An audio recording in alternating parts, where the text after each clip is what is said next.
Olá pessoal, tudo bem? Voltando com mais um bloco de contabilidade avançada. Nosso tópico agora é falarmos de valor justo. A gente tem falado, citado essa expressão diversas vezes, ao longo das nossas aulas, desde a contabilidade geral.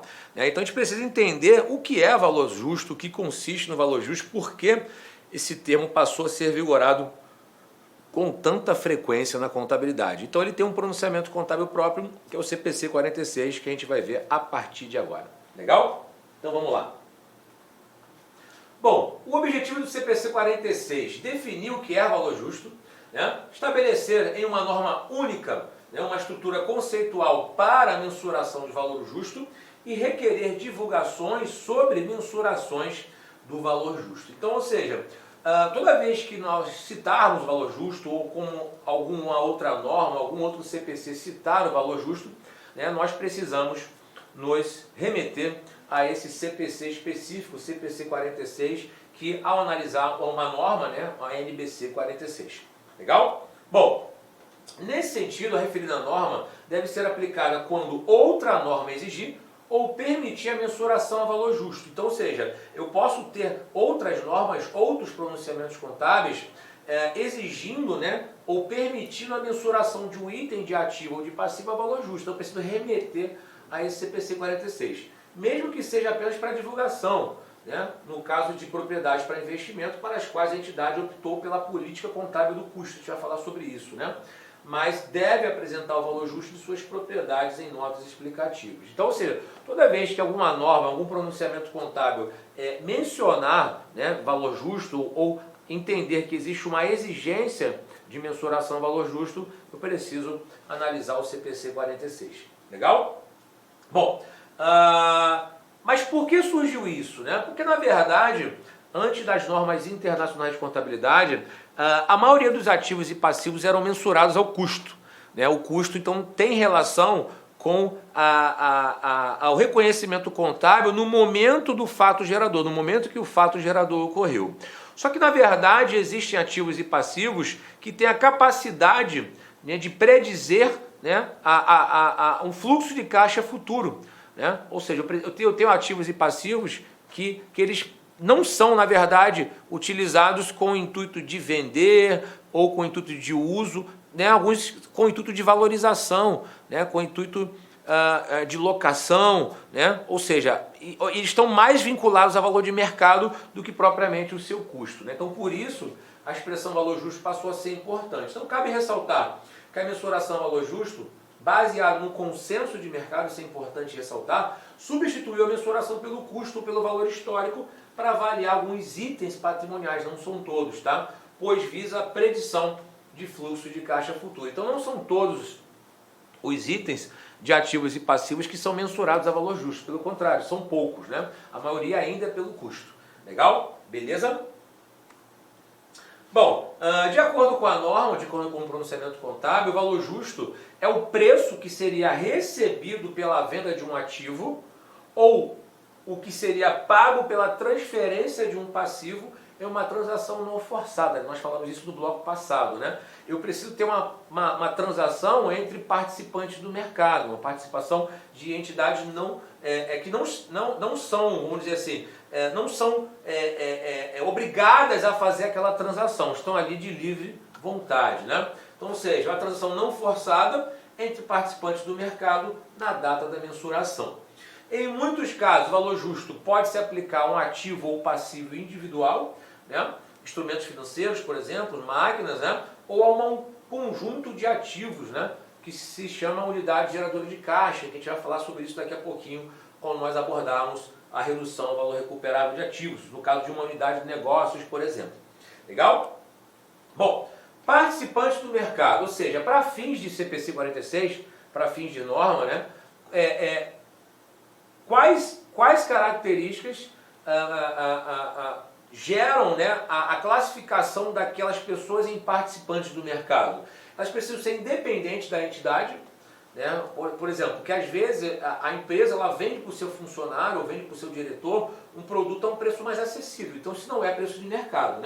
Então, precisa ser independente da entidade, ou seja, não são partes relacionadas, possui entendimento razoável sobre os fatores relevantes sobre aquele ativo ou passivo, né, baseados em informações disponíveis, estão aptos a transacionar o ativo ou passivo, sendo legalmente permitidos e possuindo capacidade financeira, né, e possuem a intenção de transacionar o ativo ou passivo, ou seja, não são forçados a fazer isso.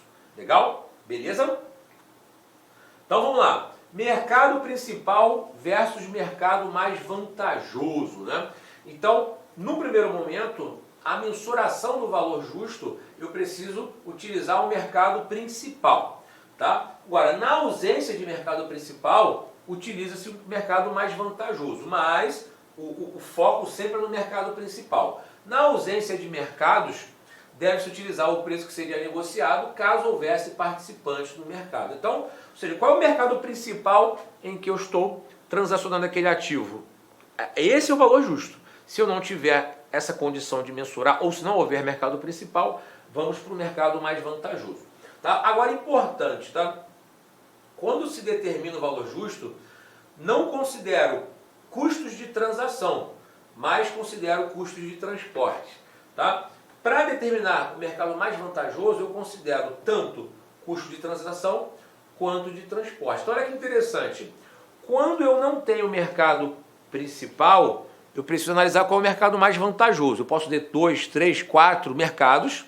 E para analisar o mais vantajoso, eu vou pegar o preço que ele está sendo vendido em cada mercado e diminuir dos gastos, né, de transação e de transporte.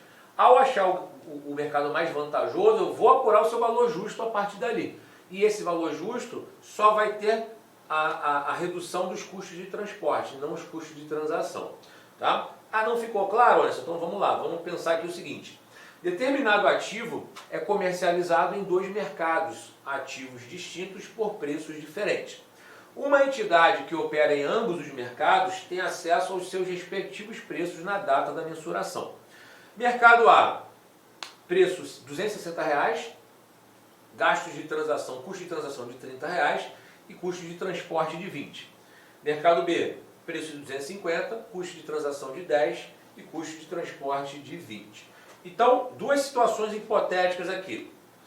Considerando que o mercado A é o principal, qual será o valor justo desse mercado A, né? desse item negociado no mercado A? 260 menos gastos de transporte, vai ser 240. Não existe mercado principal, vou ter que achar o mercado mais vantajoso. Então, para achar o mercado mais vantajoso, inicialmente eu diminuo o preço dos gastos de transação e de transporte, tanto do mercado A quanto do mercado B. Ao achar o mercado mais vantajoso, apuro o mercado mais vantajoso e considero o valor justo sem os gastos de transação. Então vamos lá. Mercado A principal, pego o preço de 260 e diminuo dos custos de transporte. Pronto, o valor justo de 240 se fosse o mercado A o principal. Se eu não tivesse mercado principal, para apurar o mercado mais vantajoso, eu teria que pegar o preço de cada um, diminuir os custos de transação e dos custos de transporte. Então, se 260 é o preço, menos 20, menos 30 no mercado A, 210. E no mercado B, 250, menos 20, menos 10, 220. Então, ou seja, 220 é o mercado mais vantajoso, que é o que me dá mais retorno. Ou seja, o mercado B é o mercado mais vantajoso. Então, ao considerar o mercado B mais vantajoso, vamos apurar o valor justo, né, desse item vendido do mercado B. 250 menos o custo de transporte, vai dar 230. Então, ou seja, os custos de transação só são influenciados, né, ou seja, só são considerados no cálculo para achar o mercado mais vantajoso. Ao achar o mercado mais vantajoso, depois eu não preciso mais incluir essa informação. Beleza? Bom, técnicas de avaliação, né?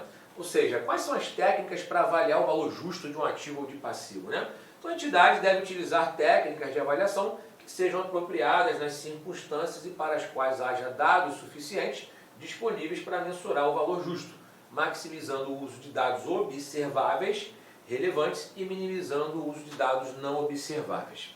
Então, qual é a lógica aqui? Quando a norma fala, quando o pronunciamento contábil fala que a empresa tem que maximizar o uso de dados observáveis, ela está dizendo o seguinte: os dados observáveis são baseados em informações obtidas de fontes independentes da entidade. O próprio mercado autorregula. Essa informação eu tenho de fácil acesso.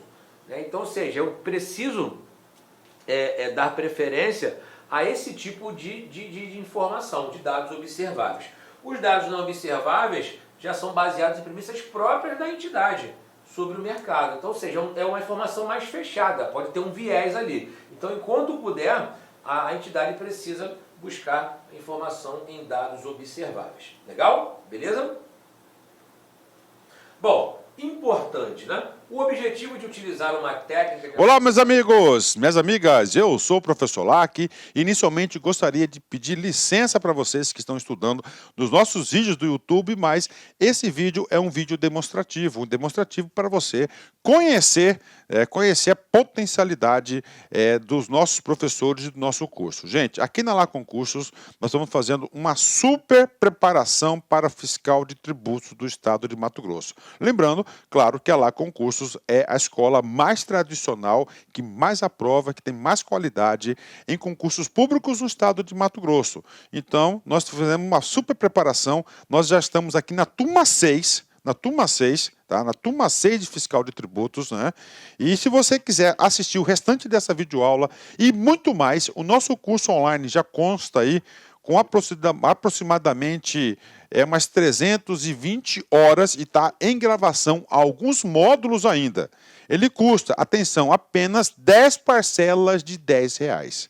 10 parcelas de R$10 é o nosso curso focado na Secretaria de Fazenda do Estado de Mato Grosso. Você vai ter acesso a esse curso até o dia 31 de janeiro de 2023. Ah, professor, foi publicado o edital, e está diferente o pré-edital. Fique tranquilos que dentro do prazo de validade do seu acesso, nós iremos fazer todas as alterações e ajustes necessários para a sua aprovação, né?